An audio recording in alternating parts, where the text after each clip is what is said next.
Hey everybody, Icy here. Let's talk about some weird stuff going on in the world today. Iran is reportedly behind trying to assassinate President-elect Donald Trump. In the Philippines, President Marcos and his family have been threatened to be assassinated by the vice president of the Philippines, Sara Duterte. The former president Rodrigo Duterte's daughter. But in the Philippines, it's strange because the person running for the presidency doesn't get to choose who their vice president is going to be. It's a separate ticket, and people vote independently for each individual posting. So that, in my opinion, is why there's so much conflict within the Philippines, because if you don't have a vice president that's willing to work with you, and you're the president, and you've got different factions also elected to different positions, you really can't accomplish anything. It's very hard to find cohesion within your government. You're always having to look over your shoulder, for the next knife that's going to be stabbed in your back. So that's what's going on in the Philippines. And now we got Russia launching ICBMs into Ukraine armed with conventional explosives. But it's a very strong message to the world that it could have been nukes. So it appears that thanks to Biden and Harris, the world is actually one step closer to World War III. And if that escalates, you could pretty much... There's a movie called On the Beach with Gregory Peck in it. And I strongly, muscle relaxers. Gotta love them. Fred Astaire's in it, Gregory Peck, and talks about the end of the world and how the nuclear cloud is working its way down to the southern hemisphere, and namely Australia. So if you haven't seen the movie, it's something that you should see and you should think about. If nuclear war does take place upon the European continent, I don't know how long the U.S. could hold out on not getting involved. And that's the scary part. You have China going after Taiwan. You got Russia going after Ukraine. You've got Iran through its proxies going after Israel. You have the communist guerrillas in Africa that are either killing and raping children, or they're making children into soldiers to have them kill. And you've also got the drug running cartels in Mexico and South America that are causing a problem.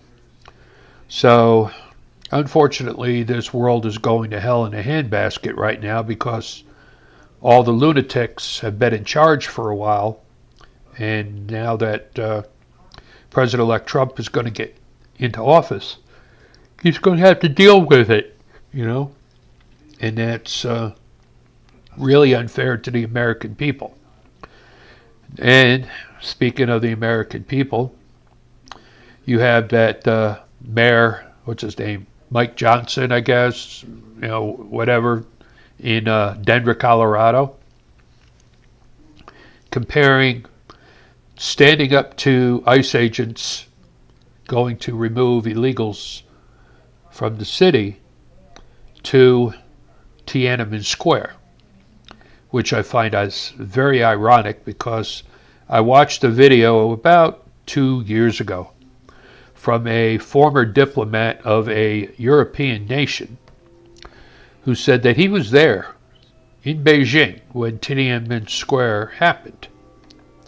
And it had gone on for, I think they said like a month of protesting before the Chinese government got fed up with it. And what he reported was that they actually took tanks and trucks and drove over the people that were there. They used their troops to shoot the people that were there, men, women, children, didn't matter. And then what he said was that they took flamethrowers to char the bodies so that they were unrecognizable and turned to ash. And then they used fire hoses to flush them down the sewer. I don't know how true it is. The guy could have been making a political statement trying to piss off the Chinese. But a lot of it makes sense because I've gotten into the bad habit of watching Chinese dramas, because it's a proven fact that a nation's entertainment reflects a lot of the mentality of the people within that nation.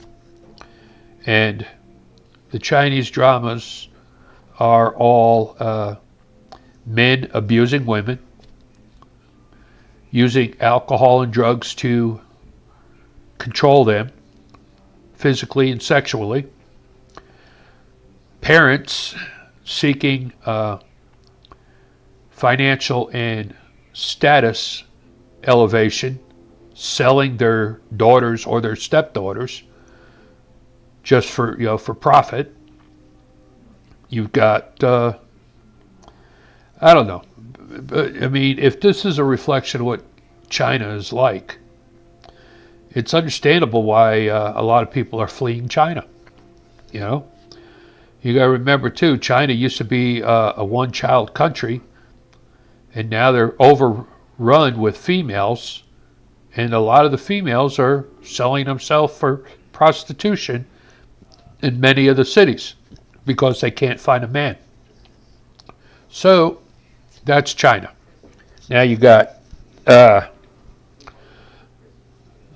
group of scholars, and I don't know if you want to call them scholars or not, but there's a group of scholars that recently published an article saying that pedophilia is a normal and natural function, and it should be accepted by the community at large.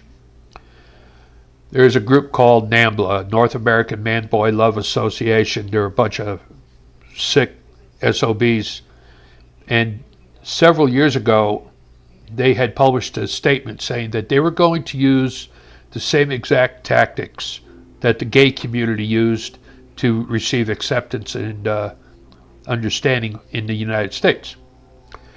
If that's the case, then that might be why you're seeing such a massive amount of transgenders, child sex slavery, trafficking, and now you've got scholars saying that pedophilia is accepted.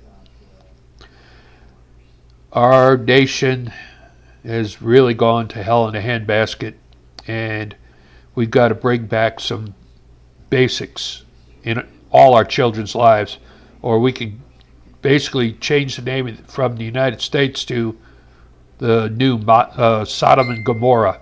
It's ridiculous, but that's what it is. I'm disgusted with the way the people are today. You've got a congressperson, I won't say woman because it's a dude pretending to be a girl, demanding to use the women's restroom.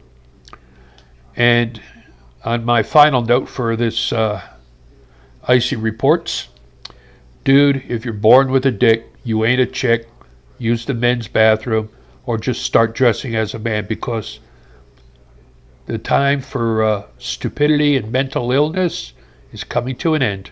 Icy out.